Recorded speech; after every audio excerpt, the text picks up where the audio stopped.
Hello, and welcome to Why Wars Happened, a weekly history podcast where we talk about what led to war in history. I'm your host, Emily Ross, and today we're going to be discussing the things that led to the American Revolution, with a focus on Virginia this season. Okay, so where we left off in the last episode was that England was basically a hellscape. Crime, poverty, and overpopulation were major problems.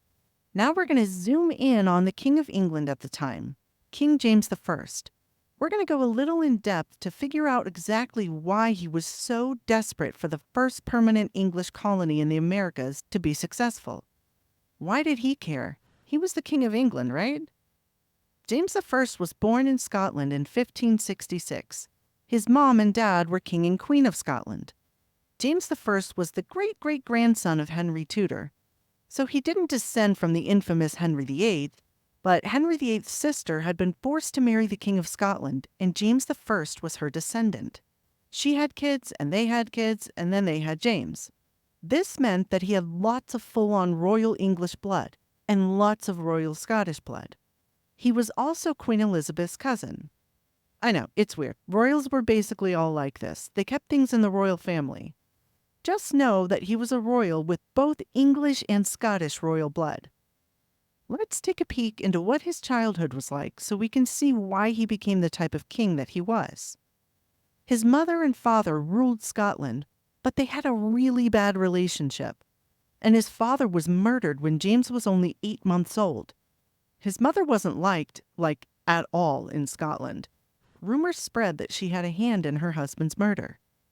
Those rumors never came to any actual charges, but it made people hate her even more. People were nice enough to her while his father was alive, because they liked him, but now that he was nice and murdered, the nobles who hated her could finally show her just how little respect they had for her. And they did. They imprisoned her and forced her to give up her claim to the throne and give it to her son, James, who was still a baby. She did give up her throne because, who wouldn't while being forced into prison by people who hate you with no chance of any help? And if this tale isn't sad enough, here's a dose of terrible. After the Scottish nobles threw her in prison, James never saw his mom again. She did manage to escape the Scottish prison about a year later and fled to England. She reached Queen Elizabeth's court, and Queen Elizabeth greeted her more warmly than the Scottish nobles, and promptly threw her in prison. She remained in English prison until she died a famous gruesome death, which we'll get to a little bit later in this episode. As a reminder, to really make this point clear, she never saw her son again, and James grew up without ever knowing his mother, or his father, who was murdered when James was a baby. He was raised by several teachers. The most important teacher in his life beat him on a daily basis and instilled a fear of God into him. Not the Catholic God, the Protestant God. Because he was only an infant when his father was killed and his mother imprisoned, someone else who was an adult had to sit on the throne of Scotland and rule until James was an adult himself. 4 people ruled in James's place while he was growing up. Why so many? Why not just one guy to rule in his place? Well, it's because they were all murdered, one after another, like some gruesome Halloween movie. The first person who ruled in his place was assassinated by a gun. He was actually the first head of a government to ever be assassinated with a gun. This was in the year 1570. The second person who ruled in James's place was his grandfather, his dad's dad. He was killed also by a gun in a sudden attack by some of his mother's supporters who didn't like that she was imprisoned and felt she needed to be freed to rule Scotland again. The third person to rule in James's place seems to have been poisoned to death at a banquet held by the man who would take over the position next. Little suspicious. So the fourth person to rule in James's place was the banquet thrower, and I think poisoner. He managed to stay alive and rule in James's place for about 11 years until he was charged with having a hand in murdering James's father and was beheaded by a rough early version of the guillotine. Finally, after this series of murders and accidental poisoning, James was crowned King of Scotland when he was 15 years old. This was considered an adult at the time. Luckily, he wasn't assassinated. James was the King of Scotland, but he was also a great writer. He wrote poems and books and even wrote some music. He loved the Scottish language and used it in his music and poems instead of using English. He made efforts for teaching how to read to his citizens, and he made laws that spread the teaching of music. One of the books he wrote while he was King of Scotland was called The True Law of Free Monarchies. This was decades before he became King of England. It was basically a guide on how to rule as a king. It said that the king was higher than his subjects and that he ruled with God's blessing. God would punish wicked kings and kings who didn't honor and obey God. It also said that Parliament was only there to help the king, not to rule over the king. This is really important because it gives us an idea as to what James thought of Parliament, and this attitude towards Parliament would end up causing a lot of problems for him. He later gave the book to his son as a gift so he could be informed of all these little nuggets of life and wisdom. On top of that, when he was the King of England, he instructed the Bible to be translated into English, which we know as the King James Version. Before this, the Bible was in Latin. Most people couldn't understand it, and they had to rely on church officials reading it to them. And everybody had to just take the church official's word that what he was telling them was actually what was written, and that he knew Latin well enough that he was interpreting it correctly. Tricky stuff. So, making the Bible into English, a language that everybody could read, was a big deal. A little reminder here that this isn't a podcast about James I, although we could definitely make one, and we might one day. This episode is to give an idea into the mind of the man who ruled England when the first permanent English settlement was made in America. I'm talking about Jamestown, which was named after him. We'll get there. We're so close. Just stick with me for a little bit. So, back to James. Just 3 years after he began to rule Scotland on his own without anyone holding the throne for him, James was captured in a raid by Scottish nobles who were unhappy with James on the throne. Surprise, surprise. These nobles didn't seem to have anything better to do than capture people they didn't like. James was held as a prisoner by these nobles for 10 months. While he was their prisoner, these nobles took control of the government. That should work out just fine, right? James eventually escaped, and the group that was holding him prisoner lost control of the government. A few years later, he made peace with Queen Elizabeth, basically promising not to fight her or England, and that he was totally cool with Elizabeth keeping his mother as her prisoner like she had been by this point for nearly 20 years. Keep in mind, he never really knew his mother. The last time he ever saw her was when he was 1 year old. He also had to think about the fact that everyone, including Elizabeth, knew that he would inherit the English throne after Elizabeth died. He was the next in line because Elizabeth had no children, and James descended from Henry VIII's sister. So he was a descendant of the Tudors.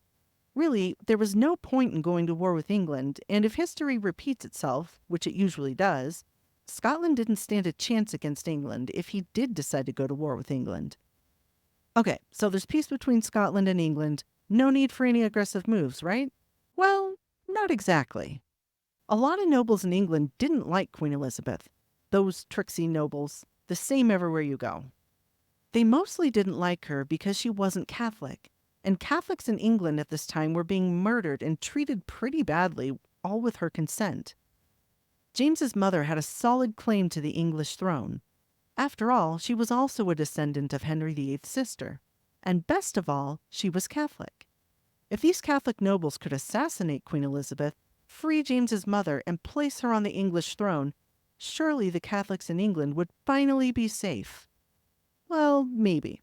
But this isn't how it played out. The nobles tried to carry out this plan, but it was discovered, and James's mother was accused of being a part of it. She was accused of sending secret messages telling the nobles, yeah, totally, let's do this, from inside her prison cell in England. The plot was real, it actually did exist, and there were many attempts to assassinate Queen Elizabeth, but they all failed. And historians debate over whether or not these letters that were found describing this plot were actually from James's mother or were forged to make it look like they were from her. Anyways, remember that famous gruesome death I told you about befalling James's mother? Well, 7 months after the peace was agreed to between Queen Elizabeth and James, Queen Elizabeth had his mother beheaded with an axe. One in which the executioner missed and gashed her head on the first blow while she was still alive. James was unhappy with this, but he held to his agreement to not fight England. Again, what would that accomplish?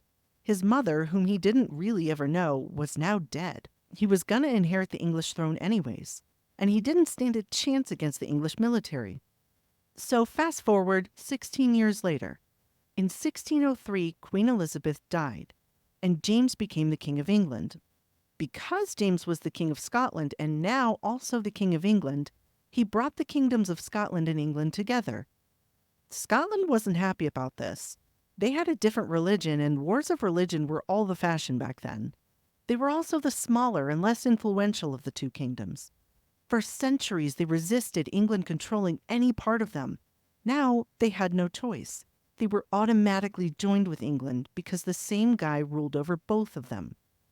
This was a potentially dangerous situation for James. Anyone with enough influence could gather people who didn't like this union of England and Scotland and attack James in an attempt to break the union of England and Scotland. I mean, if they could kill James, then the next King of Scotland wouldn't also be the King of England. He would just be the King of Scotland. Bing, bang, bam, mission accomplished. No more union. All they had to do was kill James. Again, this isn't a podcast about James I. This is to give an idea of the type of man he was and why he did the things he did. The things he did resulted in a desperate need to establish a colony in America. So stay with me here and we'll get there. Soon, I promise. Okay, so where were we? Right, assassinating James.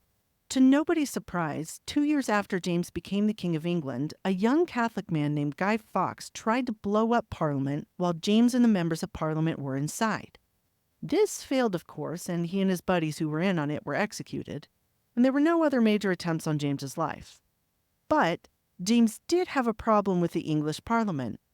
Keep in mind that England had many, many revolts and uprisings over the issue of whether or not the king could just tax his people whenever he wanted. All of those revolts and uprisings ended with a law saying that the king could not tax his people whenever he wanted. Only Parliament could do that. So, if the king needed money, he needed Parliament to say, yeah, sure, let's tax people for the things you need money for. Unfortunately for James, the king's bank account was £600,000 in debt. That's 187 million in today's dollars, or 147 million in today's pounds. This was his personal debt, not including the debt he inherited from Queen Elizabeth. He needed money not just to pay off his debt, but also to live off of. All of those servants, food, jewelry, clothing, events, traveling, and everything else he could want required tons of money. In addition to that, a war between Queen Elizabeth and Ireland just before he inherited the throne had left a £400,000 debt in England's bank account. Queen Elizabeth didn't have the money to wage that war, so she borrowed it from other people. And when James inherited the throne, that debt was now his, and he had to pay it. Together, with his personal £600,000 debt and Queen Elizabeth's £400,000 debt, he was £1 million in debt. That's a total of $312 million in today's dollars, or $245 million in today's pounds. Think about that. Think about if you were in debt that much, how desperate you would be to pay at least some of that off. So he went to Parliament, crown in hand. May I have some tax money, please? Sure, they said, no problem. All you gotta do is sign these laws. Parliament could make laws, sure, but they weren't actually real laws that were officially in place until the king signed them. And the king could refuse. This is still in place today in England. Of course, nowadays, the king or queen of England can't refuse to sign laws, but Parliament still needs that signature. If the Parliament in England were to pass a law today, they would still need King Charles to sign it. Kind of like our governors sign laws in the United States today. Okay, so back to Parliament in King James's time. He could say no, and Parliament knew this. So he wanted something from them, and they wanted a signature from the king. Why not make a deal so everyone gets what they want? They even threw in an enticing yearly treasure chest of money that they would just give to him from taxes, forever. Pretty sweet deal for the king, right? But James refused to sign those laws. It went back and forth like this for a while until King James kicked Parliament out of the building and didn't allow them to come back for around 10 years. Back then, Parliament could make laws, yeah, but they needed the king to agree to let them gather to even make the laws. So once the king said get out and stay out, they had to stay out. England was ruled over by James without any parliament for that 10 years. But people didn't really care because at this time, the idea of elected people having the power and the king having almost no power like it is today was crazy. Without parliament, James had that enormous debt and a high cost of living that was just piling up. He needed money from somewhere else. The colonies were supposed to provide that for him. Anyone bringing items out of the American colonies had to pay a special fee. That fee wouldn't go to Parliament, it would go right into the king's bank account. Bingo! Yahtzee! Perfect! That's reason enough, right? I mean, I would be looking for money if I were King James. Well, there's another reason. Never having been at war with Spain, James devoted his efforts to bringing the long Anglo-Spanish War to an end, and a peace treaty was signed between the two countries in August of 1604, about a year after James had become King of England.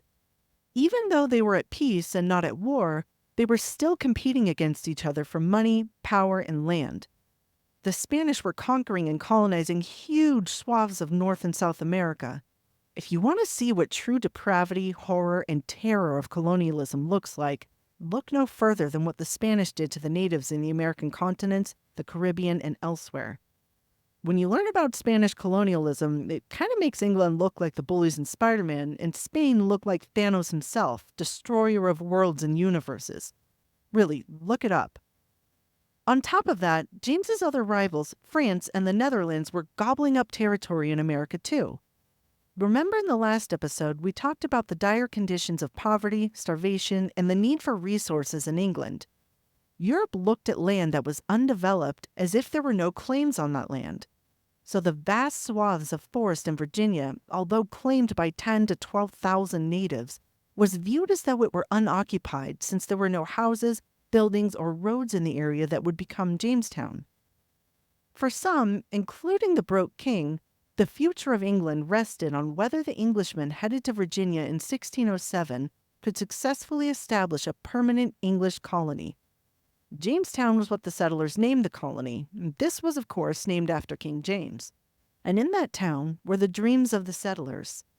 In that town were the hopes of England itself. That's all for today. Thanks for tuning in. Join us next week when we discuss the type of government that was set up in the Virginia colony and the violence and drama that ensued because of that government. Subscribe so you don't miss the next episode and comment your thoughts on this episode below. See you next time on Why Wars Happened.